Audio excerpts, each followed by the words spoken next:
Dobrodošli u još jednu epizodu specijalne emisije u kojoj odgovaramo na najzanimljivija pitanja koje smo dobili od vas u proteklom periodu. Verujemo da ćete čuti puno korisnih stvari u vezi sa radom i održavanjem automobila. Zato ostanite sa nama u narednih nekoliko minuta. Ja sam Dragoljub, a vi pratite novu epizodu serijala Pitajte majstora.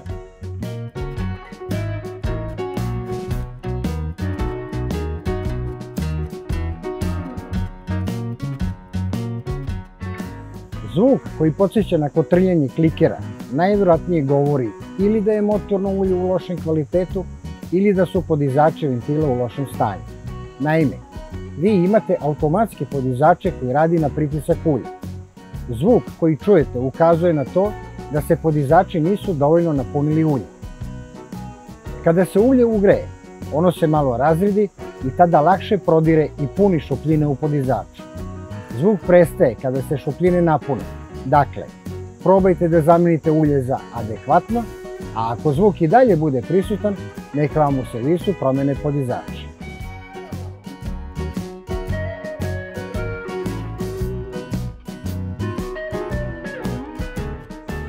Iz naših saznanja, 1.0 EcoBoost motori do sada su se pokazali odlično i definitivno imaju mnogo više snage nego jači motori bez EcoBoosta, a potrošnja je vrlo prihvatljiva. Svakako, valja sačekati da vreme pokaže koliko će biti dugotrajno, ali s obzirom na današnje stanje industrije i tehnologije materijala, ne sumnjamo da će broj pređenih kilometara biti impresivan.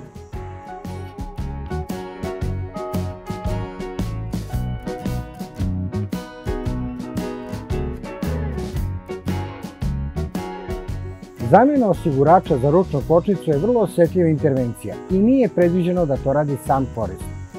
Osigurači koji jesu predviđeni za zamjenu od strane korisnika nalaze se na dostupnom mjestu, obično ispod volana, sa dijagramom koji za šta služi.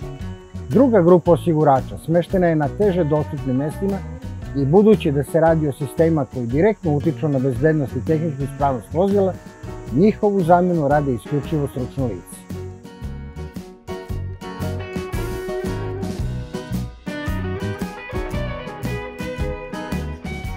Ako je volan krut i teško se okreće, najpre proverite nivo tečnosti u mehanizmu koji se zove servo volan, odnosno power steering.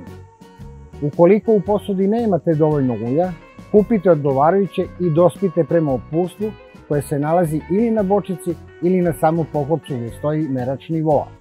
A ako dolivanje ne reši problem, onda je greška u servo leti volana koji ćete morati da servisirate.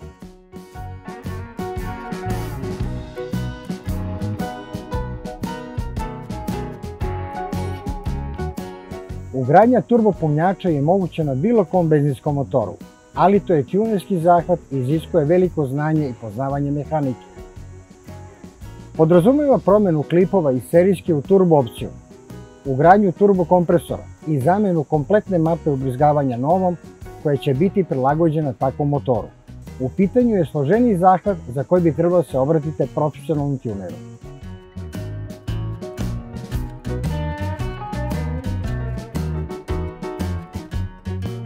Masnoću sa haube možete skinuti i kuhinskim sredstvima koje se koriste za odmašivanje sudova.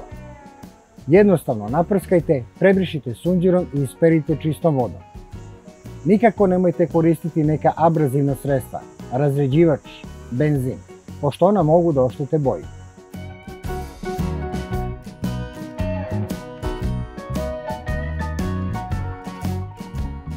Prilikom kočenja na vašem vozilu koče sva 4 točka u isto vreme. S tim što, ako uzmemo hipotetički da je sila kočenja kojom koče prednji točkovi 100%, onda je sila kojom koče zadnji točkovi znatno manja, te nije više od 20-30%. Ukoliko se povećava teret na zadnjoj osovini, u smislu broja putnika ili količine tereta koji se nalazi u gepeku, intenzitet kočenja zadnjih točkova se povećava putem takozvanog petog cilindra koji je direktno povezan sa nivelacijom visine zadnjeg dela vozila. Znači, ukoliko je vozilo teže, ono je spušteno pozadi, pa samim tim sila kočenja na zadnjim točkovima ide čak i do 60-70% od ukupne sile kočenja. Nadamo se da su vam naši odgovori bili od pomoći. Slobodno nam pišite putem sajta Total Serbia RS i Total Facebook stranice za sva pitanja i nedoumice. Do sljedeće epizode, pozdrav od majstor Dragoljuba i ekipe Totale.